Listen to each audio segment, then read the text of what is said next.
Армысың ардақты әлеумет. Қазақстан ұлттық телеарнасы ел тәуелсіздігінің 20 жылдығына орай Қазақстан менің елім атты телекөрсетілімнің тұсауын кесіп отыр. Бағдарлама барысында біз кең байтақ қазақ жерінің бүкіл аумағын, яғни 14 облысты түгел қамтып, ел егемендігін алғаннан кейінгі қол жеткізген жетістіктеріне толығынан тоқталамыз.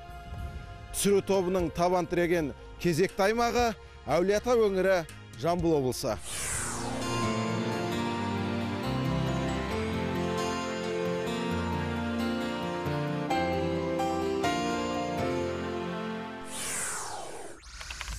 Жамбыл облысы. Қазақстанның оңтүстігінде орналасқан аймақ 1939 жылы құрылған.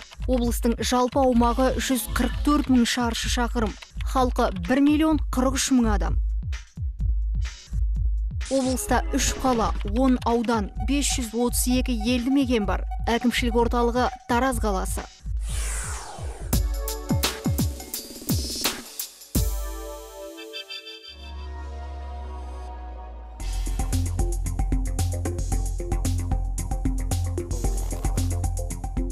Еліміздің үдемелі индустриалды инновациялы даму бағдарламасы аясында Тараз қаласында металлургиялық зауыт іске қосылды.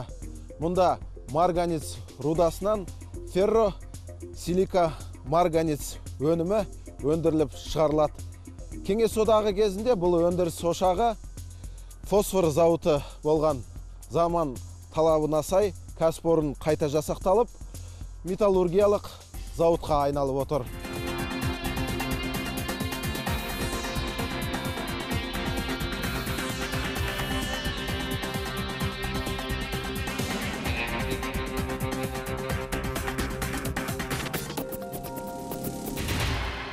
Отандық металлургия көп ұзамай еліміздің оңтүстік өңірінде де кеңінен дамитын болды.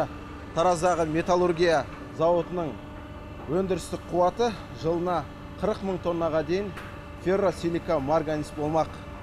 Әзірге мұнда 2-5 жұмыс істеп тұр. Жуырда тағы оның екеуі іске қосылады. Біз қазір сондай жаңа ферро қорытпа пешінің жанында тұрмыз. Осы алып пеш тәулігіне 100 тоннаға дейін таза ферро-силика марганец шығаратын қауқары бар.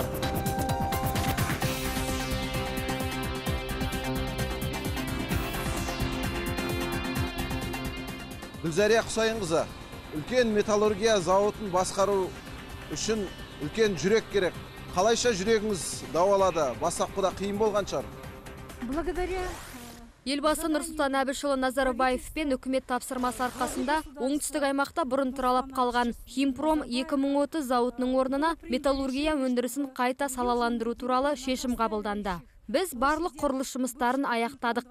Қазіргі таңда реттеу жұмыстар атқарылуда. Олар бірнеше кезеңге бөлінген. Қосымша май станциясын жуу, айналма су беру жұмыстары реттелуде. Сондай-ақ өндіріске қажетті мамандарды даярлаудамыз. Біздің ферро-силика марганец өнімі экспортқа бағытталған. Болашақта тұтынушылар сұранысына сәйкес феррохром, ферро-марганец, ферро-силиций шығаруда жоспарлап отырмыз.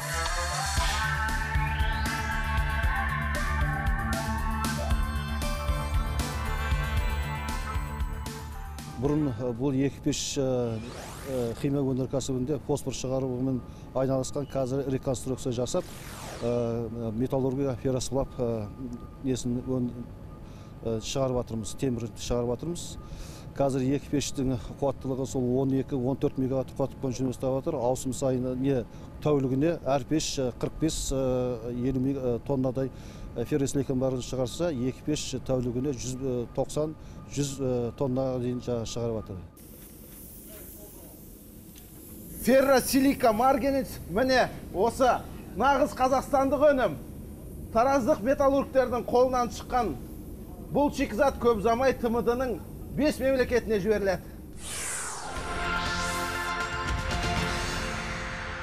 Жамбыл облысында жүзеге асып жатқан аса маңызды жобаның бірі Тараз құбыр зауыты. Былтыр ғана іске қосылған бұл кәсіпорында түрлі диаметрдегі су және газ құбырлары шығарылады. Полиэтилен шикізатынан жасалатын бұл өнімнің тәулігіне мұнда 2,5 километрге жуығы өндіріледі. Енді осы өнеркәсіп ошағының жұмысымен танысып көрейік.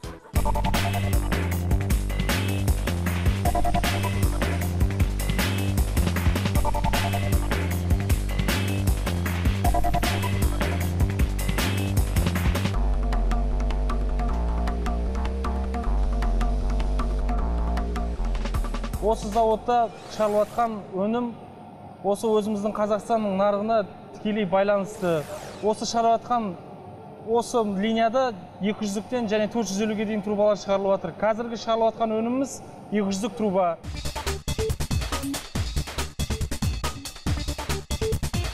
Осындай зауытты ашу қандай қажеттіліктен туындады? Қазіргі таңда ауыз су мәселесі өте маңызды болып тұр. Оның үстіне мына біздің үкіметпен Ақбұлақ бағдарламасы қабылданды. Мына газ желілерін жаңарту мәселесі де өте маңызды болып тұр. Зауыт ашылу кезінде біз 20-дан 160-қа дейін, 160 диаметрға дейін шығаратын экструдер желісін іске қостық. Бүгінгі таңда завод 3 сменде жұмыс істеп тұр. Қазіргі таңда 40-қа жуық адамдар жұмыс істейді, жұмысшылар. Полиэтиленнің темірден артықшылығы неде? Біріншіден тот баспайды. Екіншіден мына құрылыс кездерінде өте ыңғайлы құбыр. Себебі бұл жеңіл құбыр, құрылысқа өте тиімді, бағасы да арзан. Қай жаққа экспорттап жатырсыздар? Жамбыл облысы, оңтүстік облысы, Қызылорда облысына аймақтарына тасымалдап жатырмыз. Сол аймақтарда қазір газ жаңартылу жұмыстары жүргізіліп жатыр. Тамшылап суару әдісі бойынша, сол бағдарлама бойынша біз қазіргі таңда жаңа желі алып келу үстіндеміз. Бұйырса осы сәуір айларында іске қосамыз деп ойлаймын, дайын өнім береміз. Осы Таразда шыққан құбырлар ұзақ жылдары бойы тозбай, еліміздің кәдесіне жарасын деген тілек айтамыз. Рахмет, айтамыз.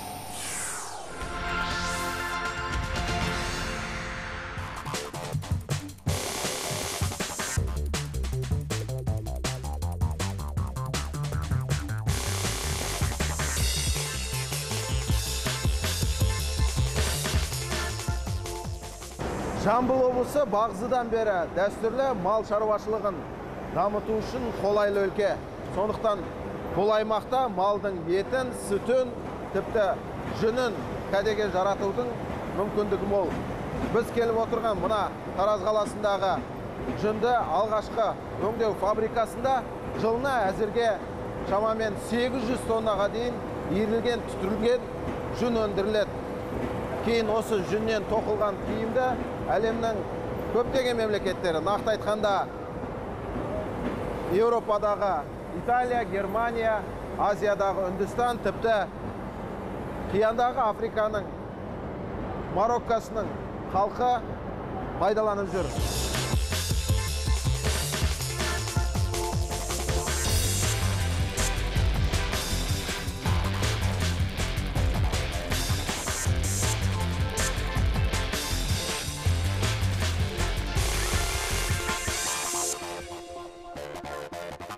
Еске алайықшы, көбіміздің әжелеріміз ұршық иірген шығар. Қарапайым тілмен айтқанда, мына итальяндық құрал жабдықты ұршық деп атауға болады. Бұл жерден түтіліп, тазаланып шыққан өнім өңдеудің бұдан арғы сатыларынан өтіп кете барады.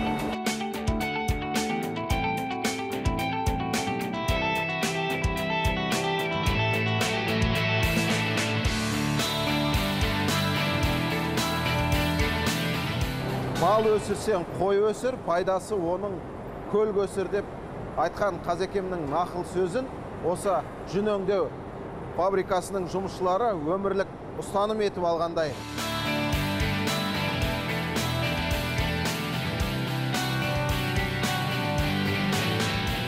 Осы жүн өңдеу өндірісін қолға алуларыңызға не себеп болды? Қазір мынау топс өндірісін қолға алып жатырмыз. Бұл мынау бұрынғы кеңес одағына кіретін барлық мемлекеттердің де сұранысы бар. Одан басқа жақын және алыс шетелдердің бәріне қажетті өнім болып табылады. Шикізатты қайдан алып отырсыздар қазіргі таңда? Алматы облысында, Жамбыл облысы, мынау оңтүстік Қазақстан облысында, осы жердегі қалып қалған шаруашылықтардан және мынау опытный хозяйство дейміз ғой. Соларда сақталынып қалынған, солардан біз жүнді жинауға мүдделіміз. Мемлекетіміздің көзқарасы қалай, қолдау бар ма? Әсіресе Батыс Европа өте қатты сұраныс болып отыр. Батыс Европадан, Марокко деген елде, Испаниядан, Индиядан, сондықтан Қытайдан әсіресе. Сондықтан біз өнімді өндіруге мемлекет те, өкімет те барлық жағдайын жасап жатыр. Мысалы, мынау топс өндірісін өндіру үшін мемлекеттен 1 миллиардтан астам қаржы бөлінді былтыр. Осы топс игеру өндірісімен шектелмей, одан да ары өнімнің келесі сатысы иіру процесіне жетпекшіміз. Ол иірілген жүн бұл топс өнімнен де қымбат болмақшы. Одан кейінгі келесі соңғы сатысы бұл өндірістің ол дайын мата трикотаж өнімдерін шығару. Біз соған жетпекшіміз.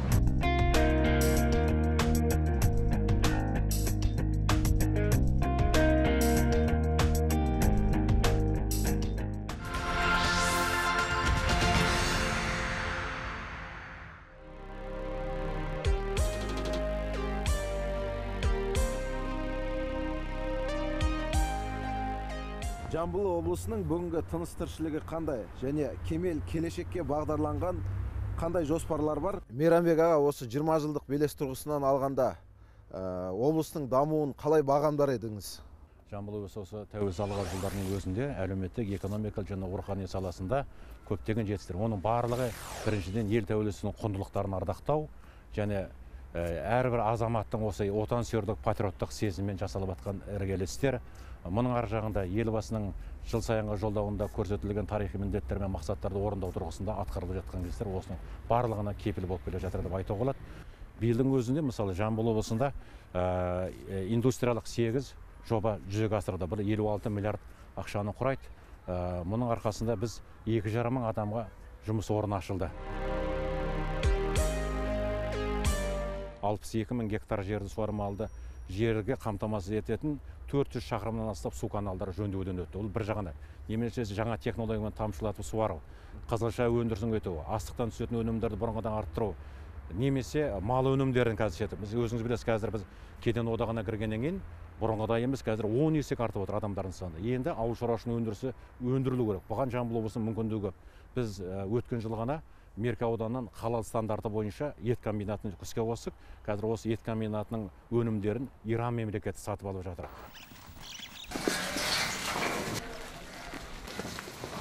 Былтыр 19 балабақша ашылған болса, бір нәрсе. Егер мемлекет бағдарлама бойынша 6300-дей біз балаға орын ашуымыз керек. Біз 6800 балаға орын аштық.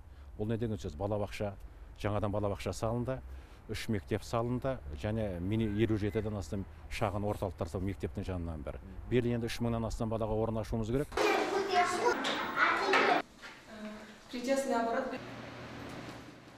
Жамбыл облысының биыл жол жөндеу жылы деген бейнелеп айтқанда бар. Жол деп отыратын себебі біз қазір 600 шақырым жолды биыл жөнделеді.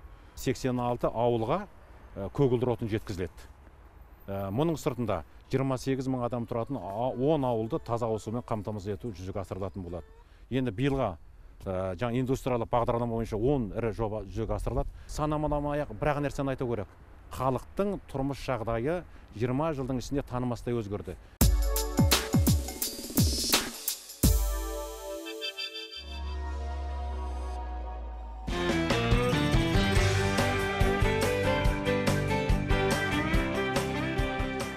Жамбыл облысы дәстүрлі мал шаруашылығы кеңінен дамыған өлке.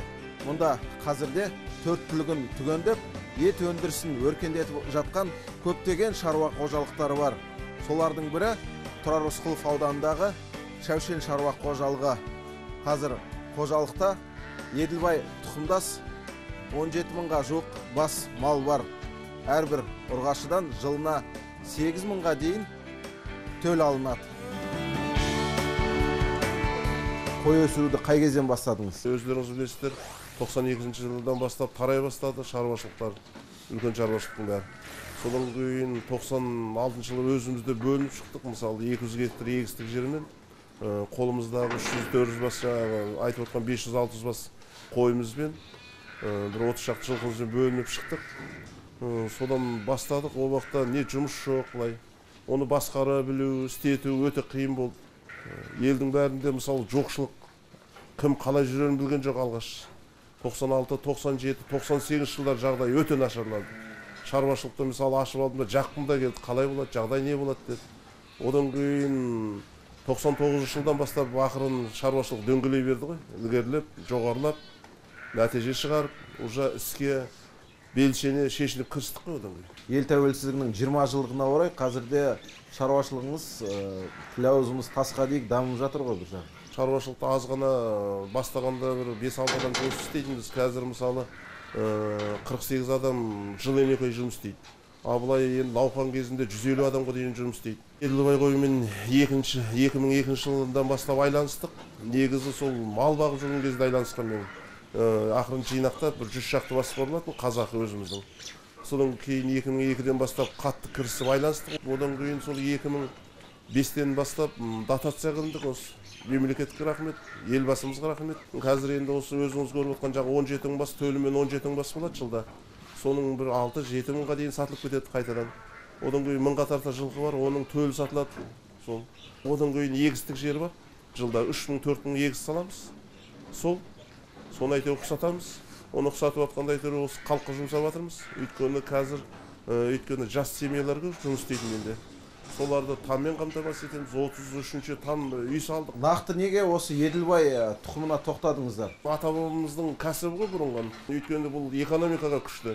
Жылдам өсіп жетілуі, мысалы далада табиғи, мысалы қорасыз туып, мысалы төлдеп, төл бере береді бұл. Одан кейін жем-шөпті қажет етпейді бұл көп. Одан кейінгі 4 айлық қозылары 25-30 килограммға дейін ет береді. Нақты қай өңірлерге жібересіздер? Бұрынғы кезінде Алматыға тасыдық. Одан кейін қазіргі уақытқа байланысты Астанада қазір 7 жылға айланысып баратыр мен. Сол Астанада қазіргі уақытқа талабына сай сол жерден бойный площадкасын ашып алғанбыз. Тірлік сол жердің бәрі, жылқы да, қой да сол жерге барып сатылады.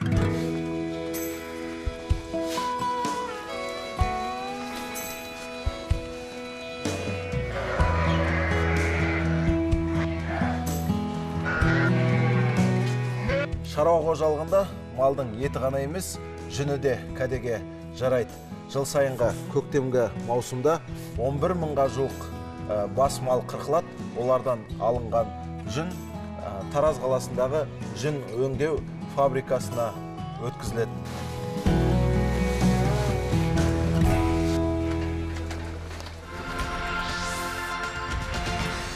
Көгершін ауылы мәнерлеп билеуден Рим олимпиадасының жеңімпазы, Токио және Мехико олимпиадаларының жүлдегері, атақты Ақалтеке арғымағы Абсенттің туған отаны. Абсент арғымақ осы Көгершін ауылындағы жылқы зауытында күтіп бапталған. Бүгінде бұл жылқы зауытында Абсенттің асыл тұқымды 150-ге жуық ізбасарлары тәрбиеленіп жатыр.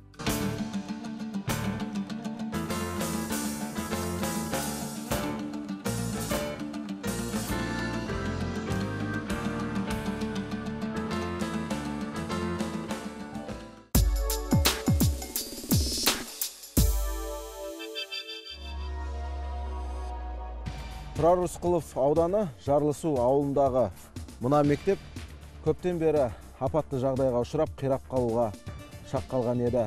Ауыл тұрғындарының тілегі жаңа мектеп салу болатын. Сол ниет тілек тәуелсіздік жылдары орындалып, былтыр ғана жарлысулық оқушылар мына сияқты зәулім кең сарайдай су жаңа мектептің табалдырығын аттады. Әзірге мұнда 256 бала білім нәрінен сусындап жүр.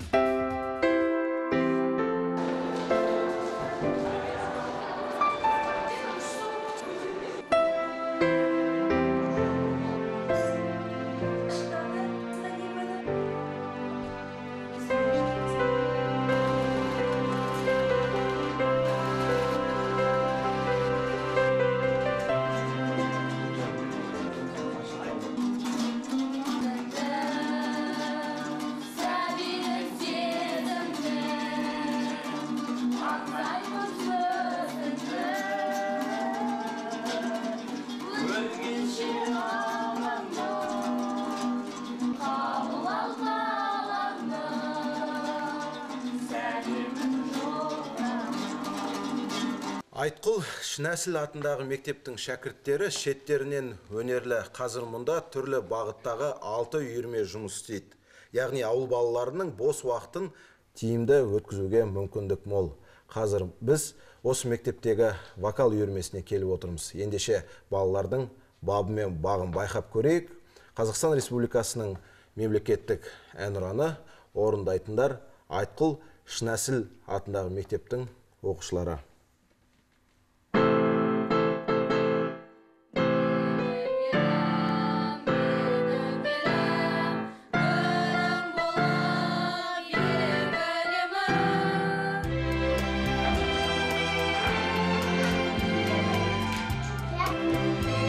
Бір 1260 тұрғыны бар Жарлысу ауылында бұрын соңды балабақша болмапты. Қазірде осы Айтқұл Шынәсіл атындағы мектептің жанынан шағын балабақша құрылды. Соның өзі көңілге медеу дейді мұндағы ата-аналар. Әзірге мұнда бар 2 топта 40-қа жуық кішкентай бүлдіршін тәрбиеленіп жатыр.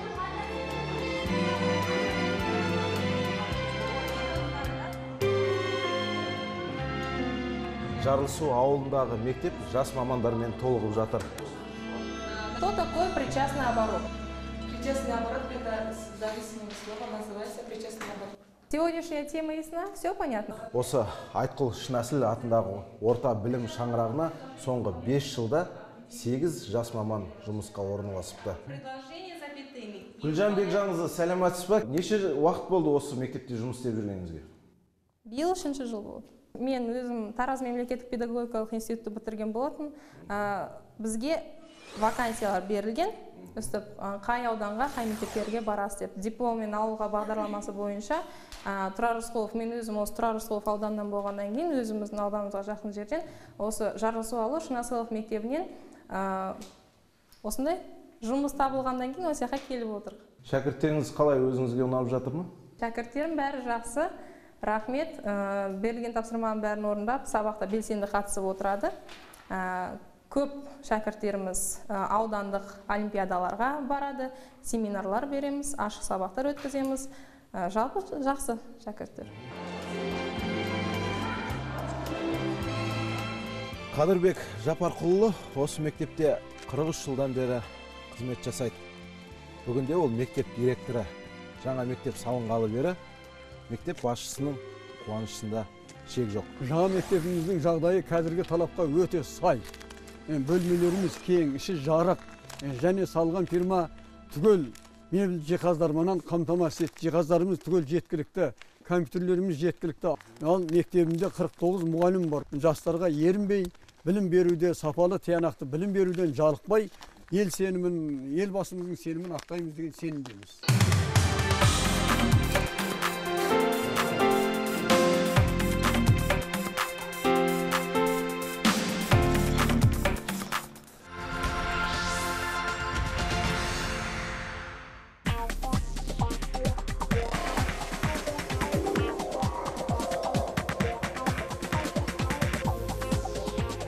Талай олимпиада чемпиондарының отаны болған Жамбыл облысының ауыл аймақтарында соңғы жылдары жаппай бокс үйірмелері, бокс залдары ашыла бастады.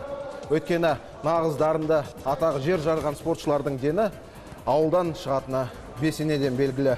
Біз қазір Тұрар Рысқұлов ауданындағы Құмарық ауылында жуырда ашылған бокс залында тұрмыз. Ертеңгі Серік Қонақбаев, Ермахан Ыбырайым, Бақтияр Артаев және Болат Жұмаділовтер әзірге осы шағын бокс залында жаттығып, тән ширатып, ден тазартып, ширығып, шынығып жатыр.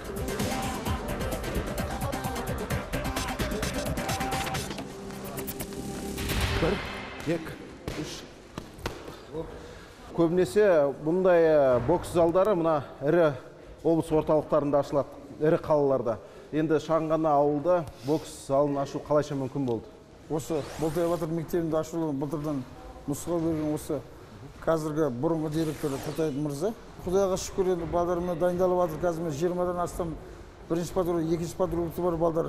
Балдардың ниеті, ықыласы, яғни бокске деген ынталары өте зор. Неше жастағылар қатысып жатыр? 10 жастан жоғары қарай дайындалып жатыр. 11-ші класстар енді олар дайындаймыз, келешек разряд жазып береміз да, олар кетеді уже ары қарай. Жалпы енді бір нәтижелері бар ма? Мысалы, Есмахан, Берік деген оқушыларымыз бар. Былтыр міне Сері Қонақбайдың турнирінде жүлделі болды, жеңімпаз болды, яғни Қаратау қаласындағы жарыстарда Біраз жүлдегерлер бар дейсіз ғой. Жүлдегерлер бар. Шу қаласында кеше Гаврилинген турнирінде мысалы жаңағы балдарымыз жүлделі болып, жеңімпаз болып келді. Серік Бекзат Саттархановтың турниріне барып кетті, Бақытжан Қожахметтің оқушылары, яғни менің оқушыларым. Онда команда бойынша осы алға баспен, яғни Болтай Батырдың команда бойынша республикада 2-ші орын алды бокс. Менің атым Бекзат. Мен осы бокспен айналып жүргеніме 1 жыл болды. Мен өскенде Бекзат Саттарханов құсап чемпион болғым келеді.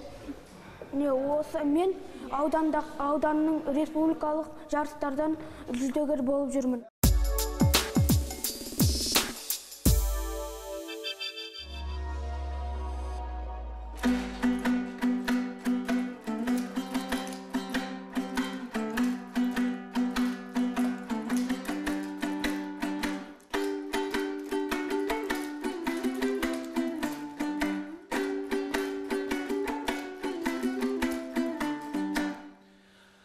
Қазақта ежелден келе жатқан ортеке биі бар. Сол бағыздан келе жатқан. Бүгінде ұмытыла бастаған ежелгі өнерді қазымаға қайта жаңғыртып, қайта жан бітіре бастағандай. Мына ағаштан ойылып жасалған ортеке қазымағаның қолынан туғанына биыл 15 жыл болыпты.